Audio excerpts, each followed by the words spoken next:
حدیث نمبر 1394۔ انس رضی اللہ عنہ کہتے ہیں کہ ایک لڑکی زیور پہنے ہوئے کہیں جانے کے لیے نکلی۔ ایک یہودی نے اسے پکڑ کر پتھر سے اس کا سر کچل دیا اور اس کے پاس جو زیور تھے وہ اس سے چھین لیے۔ پھر وہ لڑکی ایسی حالت میں پائی گئی کہ اس میں کچھ جان باقی تھی، چنانچہ اسے نبی اکرم صلی اللہ علیہ وسلم کے پاس لایا گیا۔ آپ نے اس سے پوچھا، تمہیں کس نے مارا ہے؟ فلاں نے۔ اس نے سر سے اشارہ کیا، نہیں۔ آپ نے پوچھا، فلاں نے؟ یہاں تک کہ اس یہودی کا نام لیا گیا جس نے اس کا سر کچلا تھا، تو اس نے اپنے سر سے اشارہ کیا، یعنی ہاں۔ تو یہودی پکڑا گیا اور اس نے اعتراف جرم کر لیا۔ پھر رسول اللہ صلی اللہ علیہ وسلم نے حکم دیا اور اس کا سر دو پتھروں کے درمیان کچل دیا گیا۔ امام ترمذی کہتے ہیں یہ حدیث حسن صحیح ہے اور اہل علم کے نزدیک اسی پر عمل ہے۔ حدیث نمبر 1403۔ ابو ہریرہ رضی اللہ عنہ سے روایت ہے کہ نبی اکرم صلی اللہ علیہ وسلم نے فرمایا، خبردار جس کسی نے ایسے زمیں کو قتل کیا جسے اللہ اور اس کے رسول صلی اللہ علیہ وسلم کی پناہ حاصل تھی، تو اس نے اللہ کے عہد کو توڑ دیا، لہٰذا وہ جنت کی خوشبو نہیں پا سکے گا، حالانکہ اس کی خوشبو 70 سال کی مسافت دوری سے آئے گی۔ امام ترمذی کہتے ہیں ابو ہریرہ رضی اللہ عنہ کی حدیث حسن صحیح ہے۔ نبی اکرم صلی اللہ علیہ وسلم سے ابو ہریرہ کی حدیث کئی سندوں سے مروی ہے۔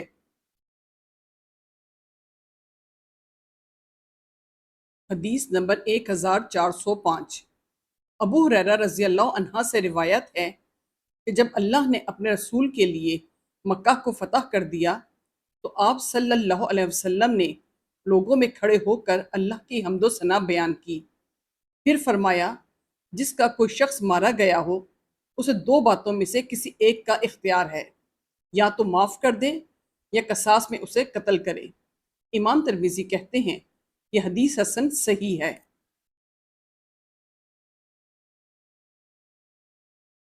حدیث نمبر 1406۔ ابو شریح کعبی رضی اللہ عنہ کہتے ہیں کہ رسول اللہ صلی اللہ علیہ وسلم نے فرمایا، مکہ کو اللہ نے حرمت والا محترم بنایا ہے، لوگوں نے اسے نہیں بنایا، بس جو شخص اللہ اور یوم آخرت پر ایمان رکھتا ہو وہ اس میں خون ریزی نہ کرے، نہ اس کا درخت کاٹے۔ اب اگر کوئی خون ریزی کے لیے اس دلیل سے رخصت نکالے کہ مکہ رسول اللہ صلی اللہ علیہ وسلم کے لیے حلال کیا گیا تھا، تو اس کا یہ استدلال باطل ہے، اس لیے کہ اللہ نے اسے میرے لیے حلال کیا تھا، لوگوں کے لیے نہیں، اور میرے لیے بھی دن کے ایک خاص وقت میں حلال کیا گیا تھا، پھر وہ تا قیامت حرام ہے۔ اے خزاف والو، تم نے حزیل کے اس آدمی کو قتل کیا ہے، میں اس کی دیت ادا کرنے والا ہوں۔ سن لو، آج کے بعد جس کا بھی کوئی آدمی مارا جائے گا تو مقتول کے ورثاء کو دو چیزوں میں سے کسی ایک کا اختیار ہوگا، یا تو وہ اس کے بدلے اسے قتل کر دیں یا اس سے دیت لے لیں۔ امام ترمذی کہتے ہیں یہ حدیث حسن صحیح ہے۔ ابو ہریرہ رضی اللہ عنہ کی حدیث بھی حسن صحیح ہے۔ اسے شیبان نے یحییٰ بن ابی کثیر سے اسی کے مثل روایت کیا ہے، اور ابی شریح خزائی سے بھی روایت کی گئی ہے، اور انہوں نے نبی اکرم صلی اللہ علیہ وسلم سے روایت کی ہے۔ آپ نے فرمایا، جس کا کوئی آدمی مارا جائے تو اسے اختیار ہے یا تو اس کے بدلے اسے قتل کر دے یا معاف کر دے یا دیت وصول کرے۔ بعض اہل علم اسی طرف گئے ہیں، احمد اور اسحاق بن راہویہ کا بھی یہی قول ہے۔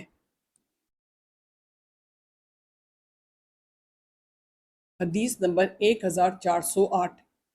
بریدہ رضی اللہ عنہ سے روایت ہے، جب رسول اللہ صلی اللہ علیہ وسلم کسی لشکر پر امیر مقرر کر کے بھیجتے تو خاص طور سے اسے اپنے بارے میں اللہ سے ڈرنے کی وصیت فرماتے، اور جو مسلمان اس کے ساتھ ہوتے انہیں بھلائی کی وصیت کرتے۔ چنانچہ آپ نے فرمایا، اللہ کے نام سے اس کے راستے میں جہاد کرو، جو کفر کرے اس سے لڑو، جہاد کرو، مگر مال غنیمت میں خیانت نہ کرو، بد عہدی نہ کرو، مسئلہ نہ کرو، نہ کسی بچے کو قتل کرو۔ امام ترمذی کہتے ہیں بریدہ کی حدیث حسن صحیح ہے۔ حدیث نمبر 1412۔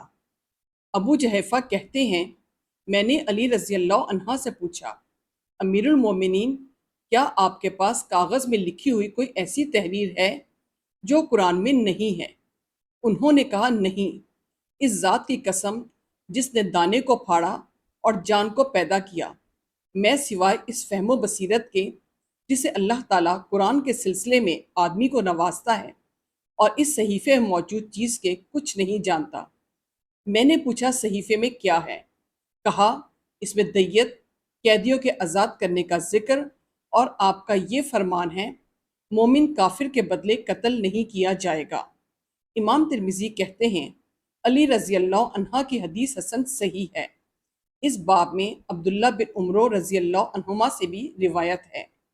بعض اہل علم کے نزدیک اسی پر عمل ہے۔ یہ لوگ کہتے ہیں مومن کافر کے بدلے نہیں قتل کیا جائے گا، اور بعض اہل علم کہتے ہیں ذمی کے بدلے بطور قصاص مسلمان کو قتل کیا جائے گا۔